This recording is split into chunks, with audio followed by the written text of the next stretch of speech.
कायराना हिल्स को लेकर हमारे चीफ ऑफ डिफेंस स्टाफ ने भारत को तो चौंका ही दिया, पाकिस्तान को भी चौंका दिया। क्या बात कही है, चलिए हम एक एक करके जानते हैं। मैंने ऑपरेशन सिंदूर पर एक लेक्चर लिया था, 88 घंटे शौर्य के जो डॉक्यूमेंट्री आई थी वो मैंने बताई थी आपको पूरी, तो ऑलरेडी अवेलेबल है। आपने उसको इतना प्यार दिया और आपने बोला कि सर ऐसे ही लेक्चर्स लाते रहो, लाते रहेंगे यार, मैं वादा करता हूँ आपसे। आशा करता हूँ आप सब बहुत अच्छे होंगे। मेरा नाम है सिद्धांत अग्निहोत्री, स्टडी ग्लोस पे आपका बहुत बहुत स्वागत है। चलिए आगे बढ़ते हैं। हाँ भाई, AI टूल्स क्लास शुरू होने वाली है परसों से, so make the best out of it. रात 8 बजे क्लास शुरू होगी। जितने भी AI टूल्स हैं, नए टूल्स, सब आपको बताए जाएंगे। डिस्क्रिप्शन कमेंट बॉक्स में लिंक है, सर्टिफिकेशन कोर्स है ये। अगर आपको लगता है कि आपकी लाइफ चेंज कर सकता है, आप इसको अवेल करिए। तो भाई, हमारे chief of defence staff Anil Chauhan ने ये कहा है, ऑपरेशन सिंदूर के बारे में चर्चा हो रही थी आफ्टर मैथ, और आपको प्राउड होगा क्योंकि उन्होंने बोला कि देखिए कायराना हिल्स जो हैं पंजाब में सरगोदा बेस के पीछे, तो अब वहाँ इनका न्यूक्लियर कमांड सेंटर है। इन्होंने अपने परमाणु जखीरे पाकिस्तान ने यही रखे हुए हैं। जब ऑपरेशन सिंदूर हुआ तो 10 मई को यहाँ पे स्ट्राइक हुई, धुआं निकला, आपको याद होगा, सुबह कायराना हिल्स। अब यहाँ CDS बताते हैं कि भाई सुबह 10 बजे पाकिस्तान का कॉल आ गया था, लेकिन हमने, उनके कहने का मतलब है कि उसको जानबूझ के डिले किया क्योंकि हमारे पास ऑप्शंस थे कि क्या हम पाकिस्तान पर हमला करें। 3 ऑप्शन दिए गए थे। एक तो स्कर्दू था, स्कर्दू एयरबेस पर हमला कर सकते हैं, भोलारी बेस पर हमला कर सकते हैं, बट इन दोनों को चुना नहीं है। क्यों नहीं चुना? क्या वेदर खराब था, वेदर थोड़ा सा खराब हो गया था, जिसकी वजह से अल्टीमेटली सरगोदा चुना। और लकीली क्या हुआ कि जब मारा है भारत ने तो लॉइटरिंग म्यूनिशन से मारा है, यानी कि ड्रोन्स गए, लॉइटरिंग म्यूनिशंस, वो टारगेट देखते रहते हैं, वो जाएगा, वो तब तक नहीं गिरेगा जब तक टारगेट लॉक ना हो पाए। एक टारगेट भटक गया और वो गिर गया कायराना हिल्स पर। यानी कि Bharat, India did not intend to target कायराना, मतलब भारत का कोई प्लान नहीं था कि कायराना पे मारो, वो गलती से हो गया था। हम सरगोदा पे ही मारने चाह रहे थे, ठीक है, हमने सरगोदा पे ही टारगेट किया था और हम उसमें सक्सीड भी हुए, बट एक लॉइटरिंग म्यूनिशंस भटक गया और वो गिर गया कायराना हिल्स पे, और उस पर बहुत विवाद हुआ। अब भाई, जब CDS ने ये बोला तो आप जानते हैं फिर बवाल हो गया। अच्छा चलिए, ये तो CDS बोला, और उन्होंने क्या बोला ये भी मैं आपको बता दूं। वो बताते हैं कि भाई पाकिस्तान जो है वो, उसको समझ नहीं आया। जैसे हमारे पास सैटेलाइट, हमने बताया कि क्या हुआ है, कैसे हुआ है, कहां का स्ट्राइक हुई है। पाकिस्तान 12 मई तक सर्च कर रहा था कि भैया कहीं से कुछ मिल जाए। वो चाइना और अमेरिका की सैटेलाइट भाई दो प्लीज, बल्कि अमेरिका के मैक्सार टेक्नोलॉजी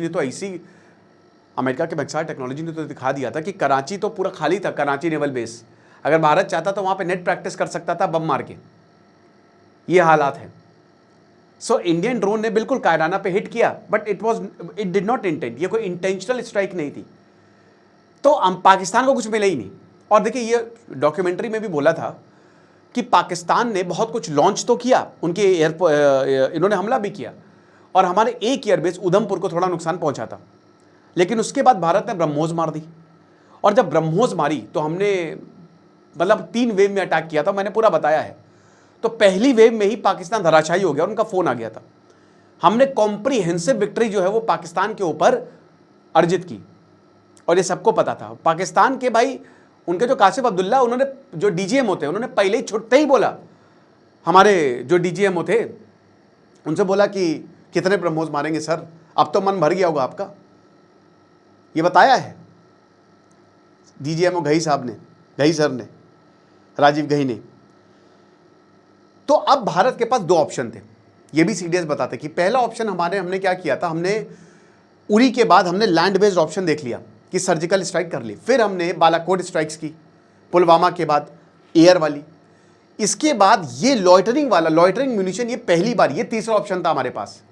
ये लो लेवल एयर स्पेस है, मतलब बिल्कुल रेडार से बचते हुए जाओ, टारगेट को देखो और वहां पे फट जाओ। और ये पहली बार हुआ था क्योंकि डिटेक्शन आप कर ही नहीं सकते, और जब तक डिटेक्शन नहीं कर सकते, it's the element of surprise कि एकदम से आएगा, आप मर जाओगे, आप कुछ कर ही नहीं पाओगे। तो पाकिस्तान इससे बहुत ज्यादा घबरा गया था, और इसीलिए Pakistan was for the talks की तुरंत बात करके इसको सुलटाओ, तुरंत अभी इसी वक्त बात करो। इंडिया को एडिशनल टारगेट चाहिए थे, तो वही स्कर्दू और भुलारी हमारे पास थे, लेकिन अल्टीमेटली सरगोधा, ये सरगोधा जो टारगेट था ना दोस्तों, ये मैंने बताया कि भुलारी और स्कर्दू में बहुत बुरे हालात थे क्योंकि वेदर बहुत खराब था। अगर हम स्कर्दू और भुलारी को मारते ना तो नुकसान और ज़्यादा होता, क्योंकि ये और ज़्यादा, अभी जो मिलिट्री प्लेन्स आए ना उनमें से एक तो यहीं आया जो चाइना और टर्की ने इधर दौड़ लगाई है। फिर उसके बाद भारत ने एक एस्केलेशन मैट्रिक्स बनाई। अभी एस्केलेशन मैट्रिक्स क्या? एस्केलेशन मैट्रिक्स मतलब देखिए, सिचुएशनल अवेयरनेस यहाँ पे सीडीएस बता रहे हैं कि हमारी कितनी ऊपर है, कि हमने एक मैट्रिक्स बनाया कि अगर पाकिस्तान ये करता है तो हमारे पास क्या क्या ऑप्शन है। यानी कि हमने पाकिस्तान को एंटिसिपेट कर लिया था। पाकिस्तान के एक ऑप्शन पे हमने 10 ऑप्शन निकाल लिए थे कि हम ऐसे ऐसे इन पर हमला कर सकते हैं, कहां कहां हमला कर सकते हैं। हमारे पास ऑप्शंस की कमी ही नहीं थी। मतलब क्या कर सकता है अगर पाकिस्तान हमला करेगा, ड्रोन से हमला करेगा, मिसाइल से हमला करेगा, उसके लिए हमारे पास क्या तैयारियां हैं। अगर न्यूक्लियर से भी हमला करता है तो उसके लिए हमारे पास क्या तैयारियां हैं, यह तक इंडियन आर्मी ने बता दिया। और ये इंडियन आर्मी को सबसे ऊपर लगता है। और मैं इसीलिए बता रहा हूं, जैसे अभी इशकदार का एक स्टेटमेंट आया अभी कि ईरान ने ऑपरेशन सिंदूर में भारत पाकिस्तान की मदद की। मैं कह रहा हूं भाई, चाइना ने की, ईरान ने तो की ही होगी, चाइना ने की, टर्की ने की। तुम कितनी पूरी दुनिया को अपने साथ ले आओ, लेकिन भारत से तुम भिड़ ना पाई हो, नहीं भिड़ पाओगे भाई। भारत बहुत ताकतवर है। भारत की आर्मी, जहां रशिया फंसा हुआ है, 5 साल से युद्ध चलता जा रहा है, वो खत्म नहीं हो रहा है, वो चलता ही जा रहा है ससुर, चलता ही जा रहा है, चलते ही। अभी अमेरिका फंस गया। इंडियन आर्मी, अगर इंडियन आर्मी होती ना, एक बहुत जल्दी खत्म कर लेती।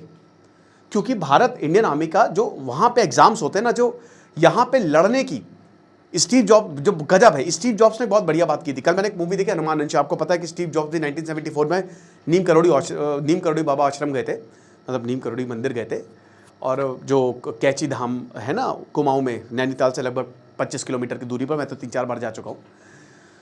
तो जब महाराज जी के पास वो मिलने गए थे तो 1973 में महाराज जी का देहांत हुआ था। तो स्टीव जॉब्स ने वहाँ पे पहुँचे, वो थे नहीं, आशीर्वाद मिल गया बाबा जी का, एप्पल बन गई। बट उन्होंने बहुत इंपॉर्टेंट बात बोली थी कि भारत के पास एक ऐसी चीज़ है जो किसी के पास नहीं है। भारत के पास है इंट्यूशन। जो इंडिया है ना, इंडिया के लोग हैं, उनकी इंट्यूशन पावर दुनिया में सबसे ज़्यादा है। स्टीव जॉब्स का स्टेटमेंट था, जहाँ पे पूरी दुनिया जो है वो फैक्ट्स पे, डेटा पे काम कर रही है। अमेरिकन डेटा पे काम कर रहे हैं, लेकिन इंडियंस इंट्यूशंस पे काम करते हैं। वो बहुत गांव-गांव घूमे थे, तब उन्होंने बोला था। और यही यहाँ के लोगों को सबसे अलग बनाती है, और इसीलिए यहाँ के लोग आगे होंगे, बिल्कुल आगे होंगे। सो स्टीव जॉब्स महाराज जी से तो नहीं मिल पाया, बाबा से नहीं मिल पाया, बट ये उनका ऑब्जर्वेशन था, और इसीलिए इंडियन आर्मी इतनी ताकतवर है। आप एग्जाम देख लो, सीडीएस एनडीए का, भाई बड़े बड़े इंजीनियर्स एग्जाम देते हैं, आईआईटीएंस एग्जाम देते हैं भाई आर्मी के लिए। इतने बेस्ट ब्रेन से जब आपके पास आएंगे, एक पूरा विंग है इंजीनियर का, साइंटिस्ट का आर्मी में, कि वो रातों रात बम बना लेता है, तो फिर आप तो तबाही मचाओगे ही मचाओगे। यही सीडीएस बताते हैं कि सिचुएशनल अवेयरनेस इतनी भयानक है इंडिया के पास कि कोई इसका मुकाबला ही नहीं। और ट्रांसपेरेंसी और नेटवर्किंग तो हमने दिखाई दिया, पूरी दुनिया को हमने दिखाया कि हमारी आर्मी कितनी सेक्युलर है। और हमारी आर्मी यहाँ पे जो पायलट जिसने मारा था, है ना, जो ग्रुप ऑफ पायलट्स गया था, फाइटर पायलट जिसने हमला किया था, उसमें 3-4 तो लेडी पायलट्स थी, वुमेन्स। आप कभी सोच सकते हैं, ये कहीं नहीं देखा गया। इंडिया में होता है, इंडिया में हुआ ये चीज़ है। इंडिया में वही आर्मी में मेरिटोक्रेसी है भाई, तुम्हारे पास काबिलियत है, आ जाओ और साथ में मिलकर हमला करेंगे। तो इसीलिए सब टेंशन में है कि भाई हुआ क्या।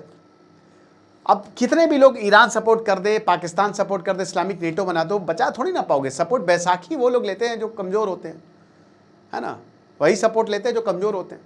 शेर अकेले आता है, कुत्ते आते हैं झुंड में। भाई आपको क्या लगता है, मुझे कमेंट बॉक्स में बताइएगा। Thank you so much.